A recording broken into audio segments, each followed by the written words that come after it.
Mudando um pouquinho de assunto, falando agora sobre saúde. Hoje, dia 4 de fevereiro, é o Dia Mundial de Combate ao Câncer.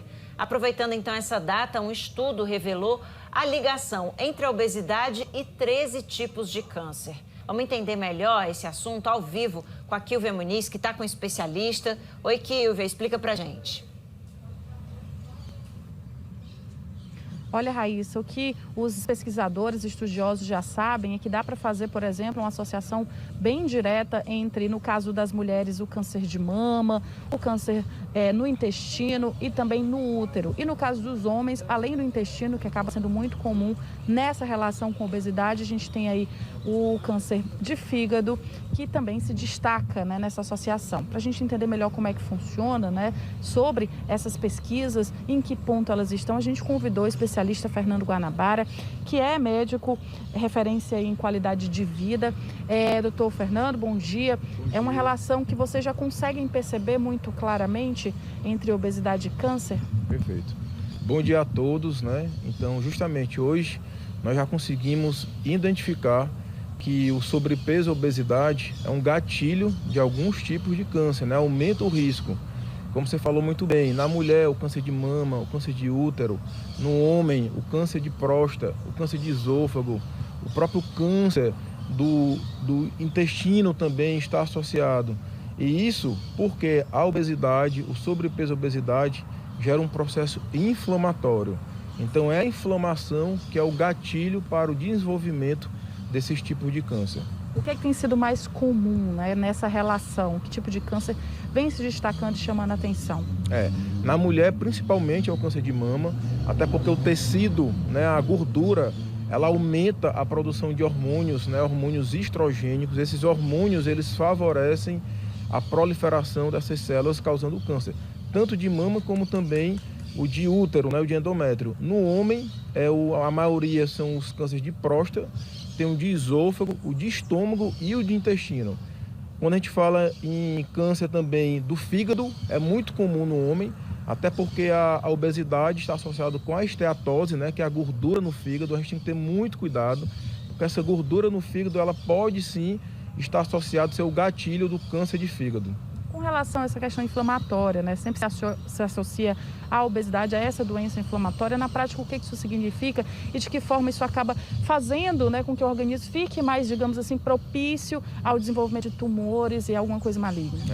A inflamação, assim, quando a gente fala em inflamação, são moléculas que agridem as nossas células, né? Então, assim, se eu tenho um excesso de peso, se eu tenho obesidade, eu vou produzir mais essas moléculas. Se eu tenho um diabetes, eu vou produzir mais essas moléculas. E essas moléculas, elas vão atacar as nossas células. E quando elas atacam as nossas células, elas vão causar, justamente, elas são um gatilho para o desenvolvimento desses cânceres. E claro, quando a gente fala em prevenção, a gente está falando muitas vezes de mudança de hábitos, né? Perfeito. Assim, quando a gente fala em sobrepeso e obesidade, né, e câncer, a relação está muito associado com a mudança do estilo de vida, né?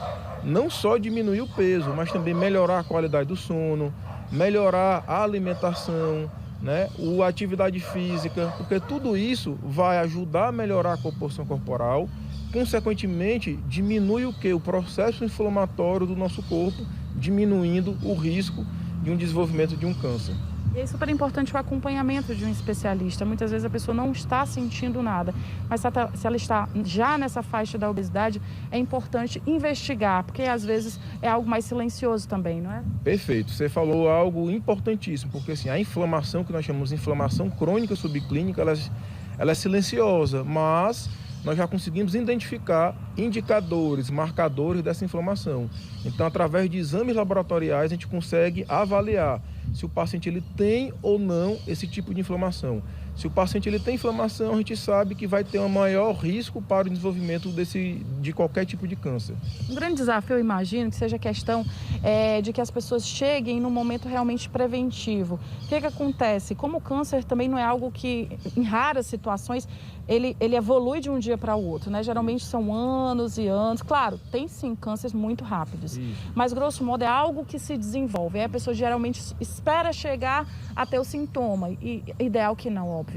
O ideal é isso, a gente fazer toda a avaliação prévia, né? A gente precisa avaliar a parte preventiva. Então, através dessa avaliação clínica, laboratorial, avaliação da própria composição corporal, a melhora da composição corporal, a melhora da qualidade do sono, do intestino. A gente está avaliando esses indicadores. Então, hoje a gente pede indicadores inflamatórios, a gente consegue controlar. Então, isso eu consigo chegar para o paciente e falar, o risco para você desenvolver determinado tipo de câncer, esse risco aqui, por esse indicador, ele vai ser menor. Se esse indicador está alterado, o risco ele vai ser maior. Então, hoje a gente consegue sim, está muito avançado, né? Quando a gente fala indicador, inflamação está muito avançado, a gente consegue sim diminuir todos os riscos. E também muitas pessoas acabam tentando resolver as questões sem essa ajuda profissional. Não, vou de repente mudar fazendo um exercício ou mudar a alimentação sem um acompanhamento. E muitas vezes isso não ajuda no quadro inflamatório, porque você não sabe exatamente onde a situação está mais complicada, né? Às vezes pode até piorar, né? Então o paciente é um paciente inflamado e ele começa a fazer uma atividade física sem um acompanhamento. Essa atividade física, o excesso da atividade física também pode gerar inflamação. Esse paciente começa a fazer uma estratégia alimentar que vai comprometer o trato gastrointestinal dele, né? Ele vai ficar mais constipado, vai ter mais azia, mais queimação, que também vai gerar inflamação. Então, como você fala, de extrema importância, o acompanhamento com profissionais, médico, nutricionista, educador físico, nessa mudança do estilo de vida. E quando a gente fala, claro, né, nessa questão do cuidado para sair de um campo de obesidade, vai, claro, prevenir o câncer, mas um número enorme de outras doenças que também tem relação com obesidade, não é? Não só o câncer, né? Quando a gente fala em sobrepeso e obesidade, principalmente infarto, AVC, as doenças do fígado, né? Todas estão associadas. E a diabetes. Então, o que eu falo, o diabetes, né, que é o diabetes associado com obesidade, que é o diabetes tipo 2, é uma doença que ela causa outras doenças. Então, é de extrema importância a gente controlar o peso, controlar a obesidade para evitar essas outras doenças. Fernando, muito obrigada pelas informações. Fica aí a dica, super importante, dica de saúde e, claro, né, atenção, mudança de hábitos, para a gente poder ter uma vida mais saudável.